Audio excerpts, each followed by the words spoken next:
Alas 4 na ng hapon. Ayan, pupunta ko yung aking mga alaga at palalabasin ko sila. Hello, ready na kayo lumabas? Ha? Ready na?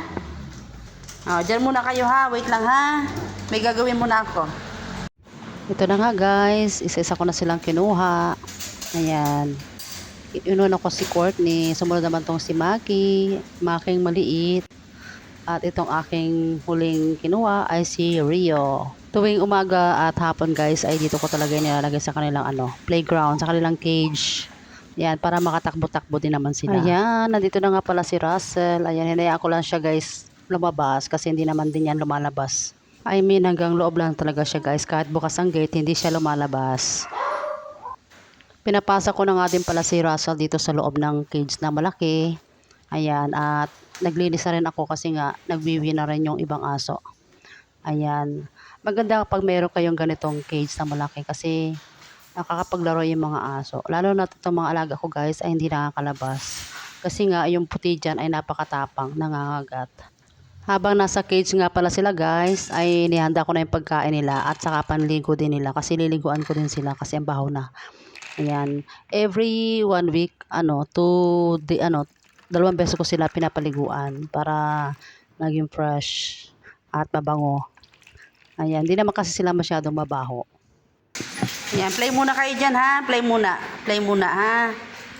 Ito si Clooney. Play muna kay Clooney.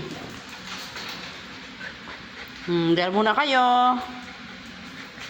Diyan muna kayo ha. Pagkatapos nito guys ay binalik ko na agad sila sa cage sila kasi nga liliguan ko sila isa-isa. Bago ko nga pala sila liguan ay naglinis muna ako nitong malaking cage nila kasi nga gusto ko tuloy-tuloy kasi yung aking trabaho. Ayan, kasi baka makalimutan ko din. Nakahanda naman na guys yung aking pampaligo sa kanila. Kaya wala na akong poproblemahin. So ito na nga itong mga alaga kong aso ay naghihintay na sa akin. Ayan, excited na yun maligo. At may inihanda na akong mainit na tubig na may dahon ng kalamansi. Ayan, panlinis ko yun guys sa sugat ng alaga kong aso kasi nga medyo may sugat na siya. At kahit anong gamot ang nilalagay ko hindi gumagaling, so idadalhin namin siya sa vet. Kaso laging busy kaya nililinisan ko siya palagi. So inuna ko muna ito guys si Courtney kasi siya yung maraming galis. Kailangan nakababad yung gamot sa kanya. Tapos ko na nga pala sila guys liguan. Ayan, di ko na lang pinakita kasi nga gamit ko lahat ng kamay ko, wala akong taga-video.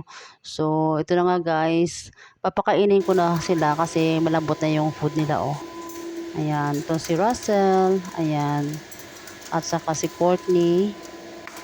Ayan, itong dalawa guys ay pareha sila ng lahi. Ayan, Cocker Spaniel sila. Ito naman dalawa guys ay parehas lang. Parehas din sila pero may halo tong isa, kaya medyo malaki siya. So, after ko na silang liguan, ayan, naligo na ako dyan. After kong maligo, nagluto na ako guys ng aming hapunan. Ito na yung aming ulam ngayong gabi, fried rice, Shanghai, at saka spam. Naggawa din ako ng cucumber. Kain na po tayo mga ka-friendship. Ayan, salamat po and God bless po sa inyo lahat.